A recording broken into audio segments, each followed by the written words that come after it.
Magandang araw mga kaibigan. Pag-usapan natin itong siner ni Sas Rogando sa SUT na foreign news.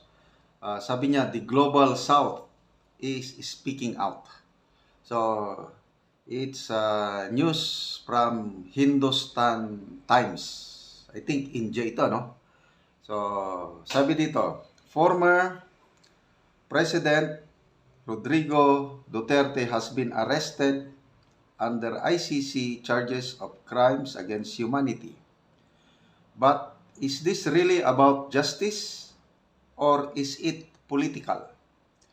In this episode of In Depth, we break down the geopolitics behind Duterte's arrest, ICC's selective action, and why leaders like Putin and Netanyahu remain untouched. Is the ICC a force for justice or just a political tool? Ananya Duta Dicos. Okay. So, sa in-depth analysis na ito is binapatikos ng foreign media na ito yung kawalang muscle o walang power ang ICC. Kasi wala siyang nagawa kay Putin, walang nagawa kay Netanyahu. Tapos ito kay Duterte, na-aresto lang dahil sa political vendetta. Tama nila. It's all about politics. So, pakinggan natin ang in-depth analysis na ito. 125 countries as its members. It has jurisdiction across these countries over 4 types of crimes. First, crimes against humanity. Second, genocide. Third, crimes of aggression. And fourth, war crimes. It steps in when countries are unwilling to prosecute themselves. But it's not that simple. I'll come to that in a bit. Let's look at Duterte's case right now. For detention, and the basis for detention. So, what is the law and what is the crime that I committed?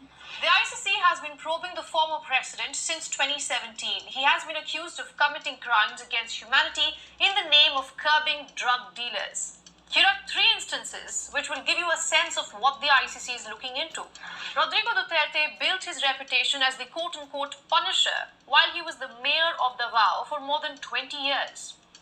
During this on and off tenure, more than 1,000 people were killed, including suspected drug users and dealers. If you destroy my country, I will kill you. Make no doubt about it. If you destroy the generation of Filipinos coming up to replace us, I will kill you. Simple as that. So, pabor na pabor kay FPRRD itong news na ito. Nakikisimpatya sila. Of his successful presidential campaign in 2016.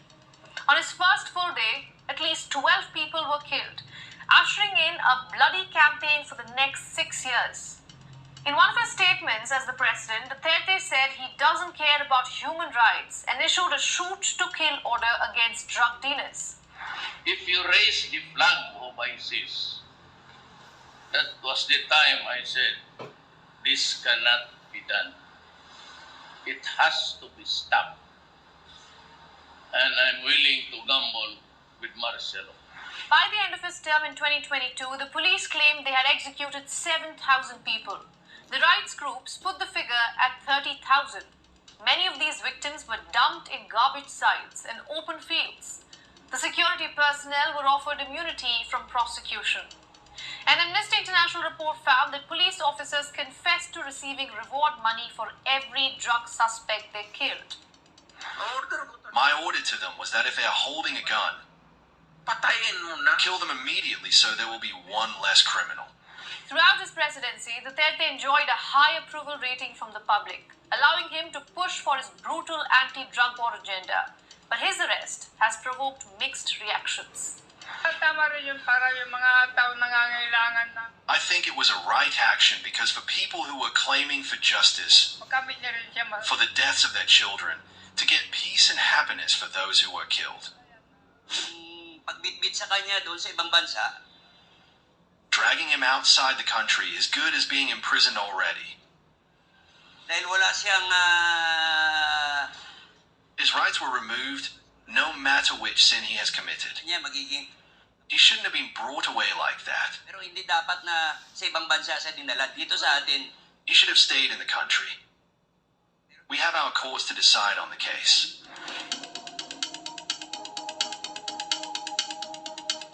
Whether right or wrong, let's leave that for the courts to decide. We want to talk about the politics behind it. Remember, Politics. earlier I had said that the ICC has jurisdiction over 125 of its members. Well, that's only on paper. Duterte's arrest was possible not because of this jurisdiction. It was possible because of a narrow set of circumstances that allowed ICC to act. You see, the court cannot carry out arrests on its own. It leaves it at the mercy of the official government. And who's in power in Manila right now? This man, Ferdinand Marcos Jr., who has made no qualms about his hatred towards Duterte. The arrest has an uncanny timing. It's an election year in the Philippines, and two major political families have had a public fallout. Interestingly, Duterte's daughter, Sara Duterte, is the current vice president, and there is an impeachment process ongoing against her. The political rivalry has reached heights unimaginable. At one point, the vice president said, and I'm quoting, she wants to cut Marcos' head off and threaten to dig up his dead father's body and throw it into the ocean. Sara Duterte has now flown to The Hague to assist her father. There is no legal basis at all to turn over or to endorse the president, the former president of ICC. So, wala silang... If they're looking for justice, there's no justice here.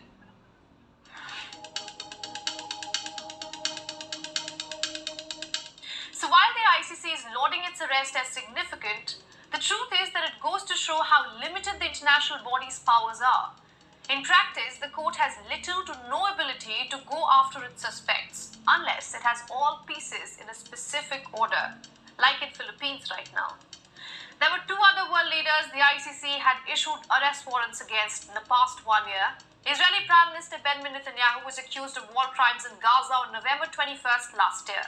And Russian President Vladimir Putin was accused of war crimes in Ukraine on March 17th, 2023. Why hasn't the ICC been able to move against them? The answer is simple: the ICC's hands are tied. And this is the case in most high-profile arrests warrants. It's just optics at the end of the day. Rodrigo Duterte's arrest may seem like a big win for the ICC, but it only exposes the court's weakness. His detention was driven by Philippines politics, not ICC's power. So it acts when the political landscape allows it.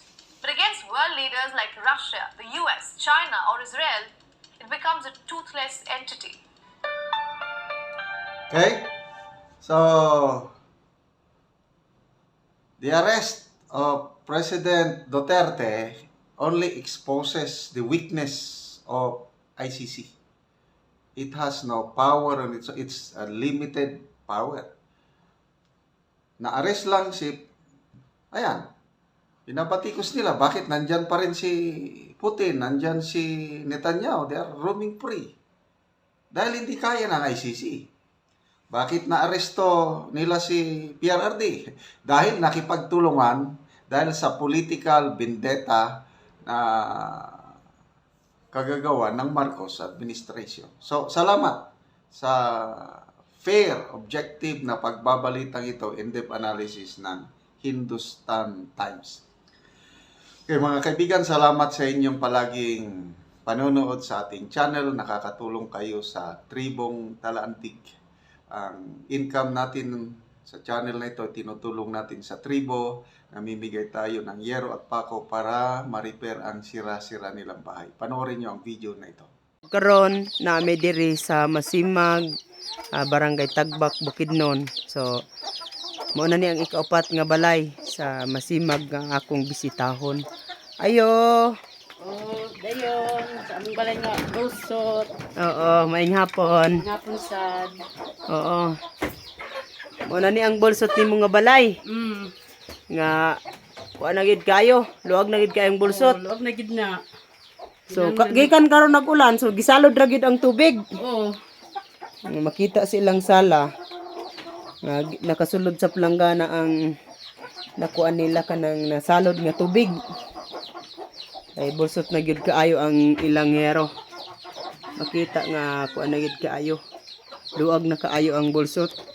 O kini gatulo-tulo pa gani ang tubig nga gikan sa atop. So kuan na gyud kaayo ang ilang hero.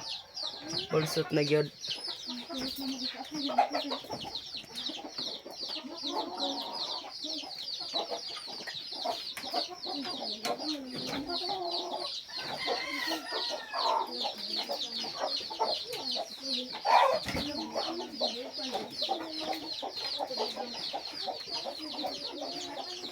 So karon nga nakita naman gid ang inyong balay nga bulsot na, mag-ready na mo og manguha na mo og kahoy kay naa na mi stock nga lansang, pako, plincent nga ihatag sa sama sa inyo nga nagkalisod sa inyong balay og tulo na. Oh.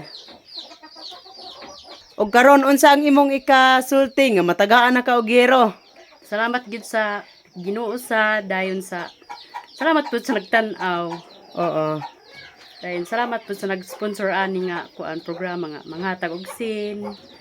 Kanang buslot na gid iyang balay. Daghang gid salamat. Oo, sige, salamat. Sige.